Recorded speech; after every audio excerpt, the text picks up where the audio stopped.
Sonic is going to deliver action, adventure and animation to the action-loving generation, and therefore everything that is on the channel is going to deliver action, excitement, adrenaline to the target group, which are essentially older kids. Actually, they are the new young adult, the grown-ups who are actually 13 but going on 18. The content strategy is very clearly predominantly animation.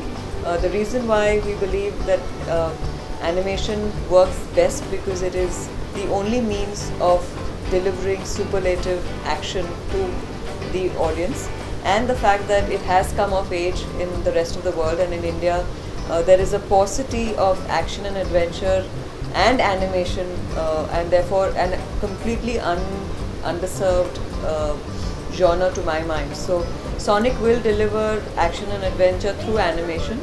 We have shows like Shaktiman, which is the first Indian superhero in an animated avatar created by Big Animation. We do have Kung Fu Panda, which is the movie, which is now converted into the series called The Legend of Awesomeness, where Po becomes the dragon warrior.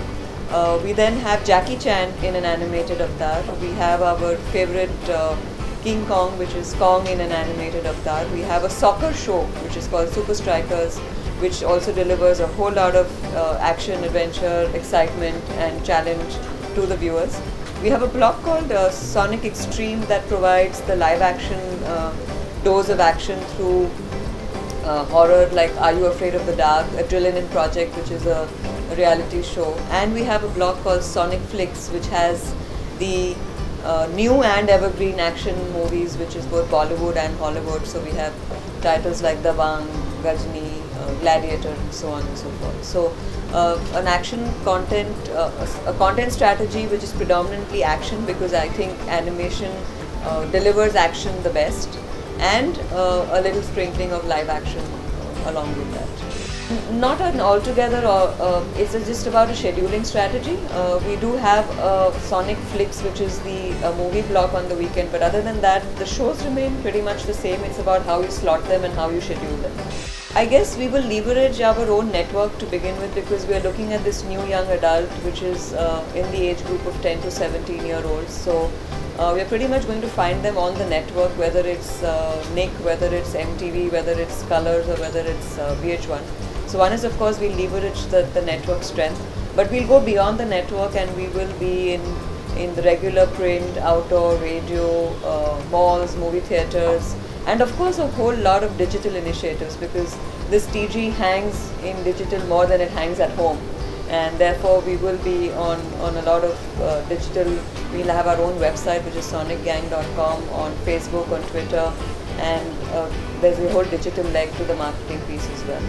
There will be a digital strategy for this, because this community pretty much thrives on digital these days, and therefore the whole philosophy is to drive an online community with our website, which is sonicgang.com, where we hope that it becomes the ultimate destination for the young adults who congregate, and there is a whole lot of action, gadgets, technology, gaming, so a lot of stuff that will happen on the digital leg, which will culminate into growing an online community for the Sonic audience.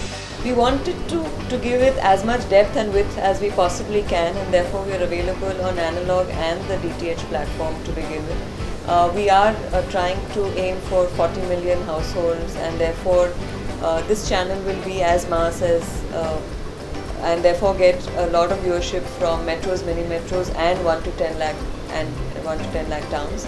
And the fact that we have 2 regional HSM languages on the feed, and therefore we have 4 multilingual language feeds for this channel, and that will give us a lot of depth as well. Usually metros, the 4 metros typically give you more than 30 or 35% of your viewership, so definitely we'll go after the metros, but markets like UP, Maharashtra, West Bengal are very, very pro Nickelodeon, and therefore we hope that pro Sonic as well. And they're very large TAM markets. So.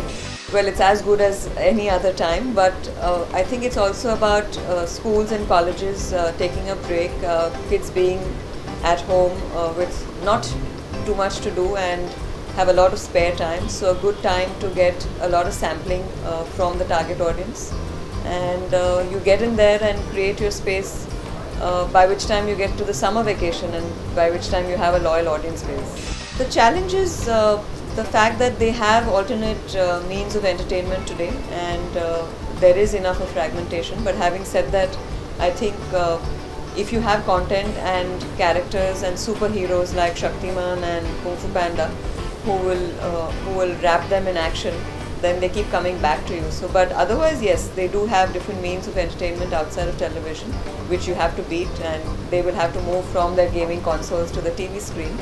And I think with custom-made content, fragmentation can be taken care of as well. Of course, distribution remains a challenge, but we'll get the better of that as well.